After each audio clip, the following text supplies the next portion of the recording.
ध्यान से सुनो भाई सारे, बोलो। एक चीज है मतलब जो मैंने अभी परसों ही एक्सपीरियंस की कि ओ भैया पॉडकास्ट सुन लीजिए अब। ऐसी भी होती है। मेरा एग्जाम उनको थोड़ा पीछे कर दे। मेरा एग्जाम था परसों। बहुत पहले से मैं फील कर रही हूँ मैं पढ़ाई नहीं कर पाती हूँ। पहले मैं बहुत अच्छे से पढ़ती थी, लेकिन अब ना मेरे से पढ़ाई नहीं होती है। परसों मेरा एग्जाम था, मैं लिख रही थी और मतलब मेरे साथ ऐसा हो रहा था ना जो मैंने कभी पहले फील नहीं किया। मुझे नहीं पता मतलब ये नेगेटिविटी से या फिर किस चीज़ से मैं कुछ लिखना चाह रही थी। जो मैं वर्ड्स जो लिख रही थी ना, वो वर्ड्स मतलब पेन अपने आप ही कहीं और चला जा रहा था और कुछ और वर्ड्स लिख दे रही थी मैं। अपने आप ही मेरा हाथ रुक जा रहा था और अपने आप ही ऐसा मेरे साथ हो रहा था।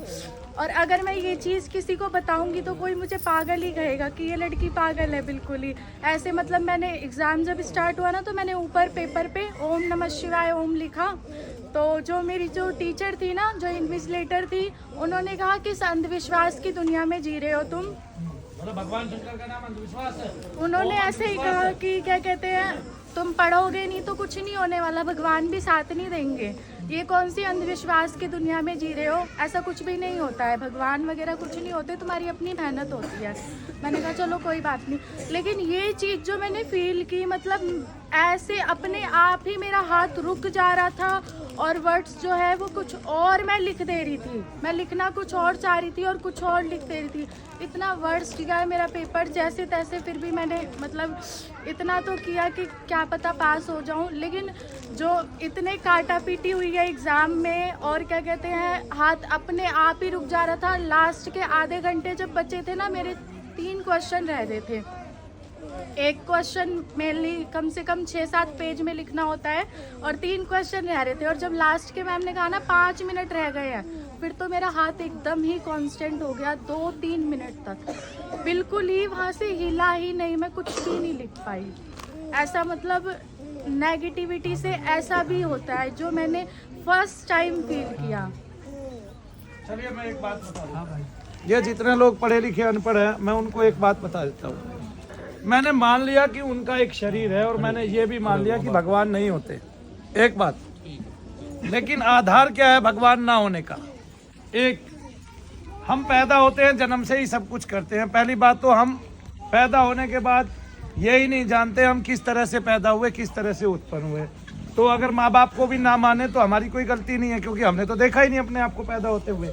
यही हमारे माँ बाप है, ये कैसे मान ले? एक यहीं से एक जो है ना अध्याय खत्म हो जाता है। दूसरा चैप्टर कहाँ से शुरू होता है? यहाँ से शुरू होता है कि हम सारे काम अपने आप करते हैं। जहाज बनाया, ये बनाया, वो बनाया, पायलट बन गए, सब कुछ बन गए, पढ़ा भी लिखा भी सब कुछ। लेकिन एक काम अपने से नहीं हो रहा है, वो है आपका श्वसन। क्या काम अपने से नहीं हो रहा है? श्वसन, यानी कि आपके श्वास पे आपका कोई कंट्रोल, जिसका कंट्रोल है वो चाबी दे देता है। इसका मतलब कोई कंट्रोल करता है। मैडम को कहो 1 मिनट मुंह बंद करके मैडम श्वास रोक के तो दिखाइए। आप तो मानव है, आप तो सब कुछ कर सकते हैं, तो इसका आवागमन भी रोकिए। अगर आप अपनी मर्जी से सब कुछ कर रहे हैं और कर सकते हैं और ऐसा कुछ नहीं हो सकता, क्या रोके? इसका आवागमन रोके। तो मैडम का जरा सी देर में ना बत्तख सा मुंह खुल जाएगा, लाल हो जाएगा और थूक पड़ेगा आधा किलोमीटर आगे। तब मैडम को अकल आ जाएगी कि कोई भगवान नहीं होता है। अच्छा, भगवान नहीं होता है, ये देखिए, जहाँ हवा का कोई माध्यम नहीं है, उस पेट में बच्चा पल कैसे रहा है 9 महीने तक? हाँ, आपको पता है बच्चा किस चीज में आता है? हाँ, वो उसके ऊपर पूरे पे गिलाफ चढ़ा हुआ होता है, उसमें भी बहुत सारा, जब बाहर आता है तो गंदा जल भरा होता है। आपने प्रक्रिया देखी है ना? चलिए ये नहीं देखी, मानव के पैदा होने की नहीं देखी, तो पशु के गर्भ से बच्चे के आने की तो देखी है ना? देखी है कि नहीं देखी है? तो फिर मैडम को ये पूछिए कि मैडम है ना, आप तो अपना इच्छित कार्य करती हैं, आपने अपने बच्चों को अंडे वाले खोल में उत्पन्न क्यों नहीं किया? है कि नहीं? ठीक है, आप तो अपनी इच्छा से बहुत काम करती हैं, तो एक इच्छा ये भी कर दीजिए, आपके 2 बच्चे हैं ना, तीसरा ऐसा उत्पन्न कर दीजिए जो अंडे वाले गिलाफ में आए। नहीं समझे आप? अरे हमारी इच्छाओं से कुछ नहीं हो रहा है भाई, हम किसी के चलाए चलते हैं। कोई हमें पल पल देखता है, हर पल की खबर है किसी के पास। कोई कहता है ईश्वर नहीं है, शैतान नहीं है, जिस दिन पड़ती है ना उसकी लाठी उस दिन सब उजागर हो जाता है। आप सारी चीजें दिखाते फिरते हो, फिर रतन भी पहनते हो दुनिया भर की अंगूठियों में और कुछ कुछ करते हो। हम पढ़ेंगे लिखेंगे ऐसा नहीं है कि वही मैडम वो है। मैंने बड़े बड़े IAS के बच्चे बिगड़ते देखे हैं, और वो भी निगेटिविटी के कारण की। जैसे बच्ची ने बताया कि मेरा एक उदाहरण है कि वो कलम नहीं पकड़ पा रही थी। और सबसे बड़ी बात ये है कि एक धाम ऐसा है ये। कल एक डॉक्टर आए थे, आपको पता है, अपनी माता को और पिता को लेके। हमने उस डॉक्टर के पिता को ही समझा दिया कैसे है, क्या है और कितना है। ये संसार इसमें धंसा जा रहा है ना। एक आदमी ने तो वीडियो बनाई है कि 2024 में प्रेत सबका संहार कर देंगे, है ना। प्रेतों से प्रलय आएगी। किससे प्रलय आएगी? प्रेतों से प्रलय आएगी। लेकिन ऐसा है नहीं, क्योंकि मानव सर्वोपरि है। जिस दिन वो जाग जाता है वो कुछ ना कुछ अपने अंदर पैदा कर लेता है, तो उसकी शक्तियाँ जाग जाती है। उसके अंदर आत्मा है, आत्मिक विकास भी है उसका। कुछ पूछना चाहते बताओ। बताना चाहता हूँ आपको, बता सकता हूँ इधर तो। हाँ आ जाओ, और वहाँ से भी बता सकते हो, दोनों काम कर सकते हो।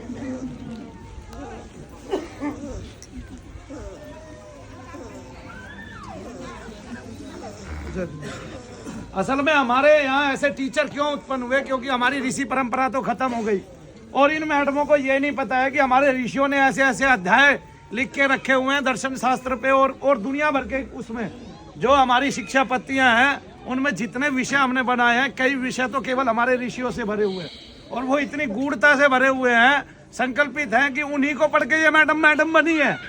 उन्हीं को पढ़ के क्या बनी है? उन्हीं को पढ़ के मैडम बनी है। ठीक है, लेकिन फिर भी घट में बैठती नहीं है बात। लेकिन मैडम आप अपने आप से सब कुछ काम कर रहे हैं, अपनी इच्छा से सब कुछ काम कर रहे हैं, जी रहे हैं, तो आप श्वास रोक के दिखाइए जरा। रोक पाएंगे क्या? हैं? कुछ देर? कितनी देर? कुछ सेकंड बस। फिर हाय हाय राम, ऐसे अपनी इच्छा से रोको, और लंबा जियो और दीर्घ जियो, मौत को आने ही मत दो करीब, यमराज तुम्हारा कुछ नहीं बिगाड़ेगा। मैडम को बताओ, जब प्राण खिंचता है, यमराज आता है, तब सारे कसूर याद आ जाते हैं, मैंने ये किया है।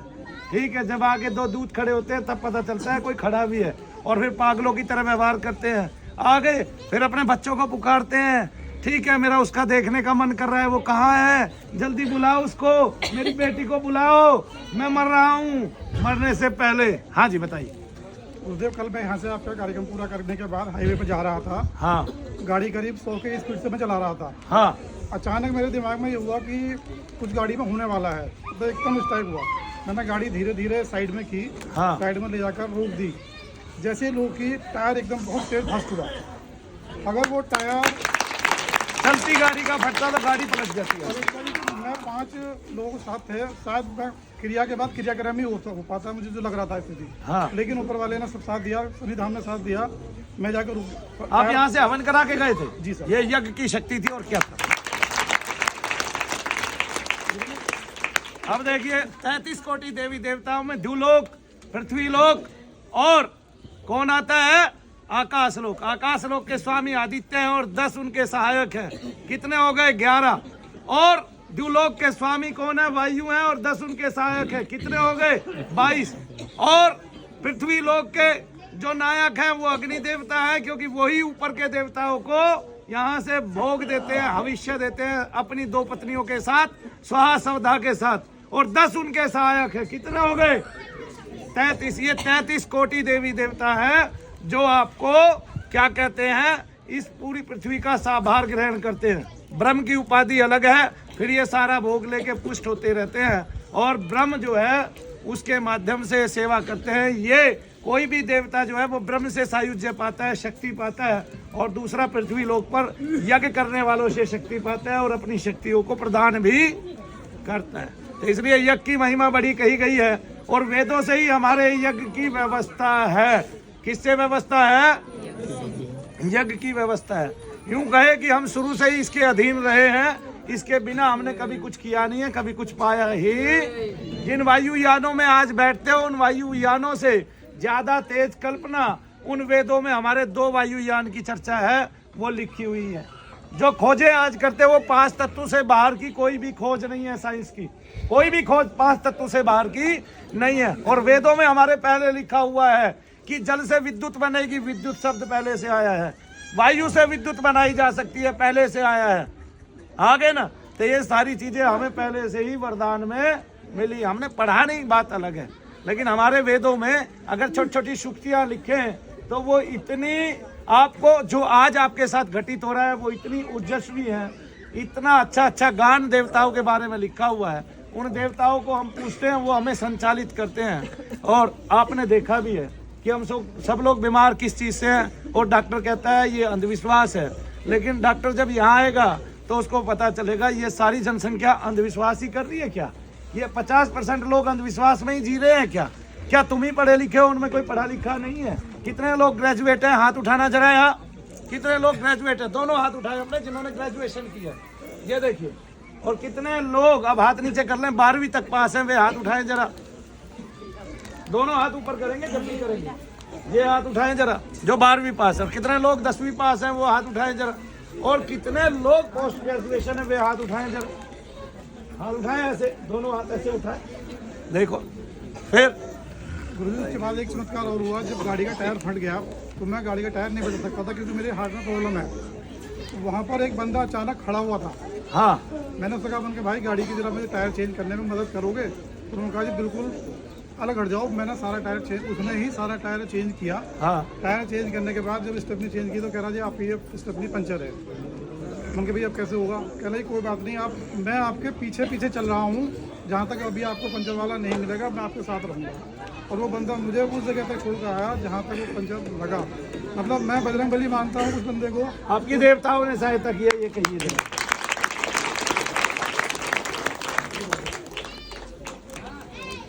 हो गया।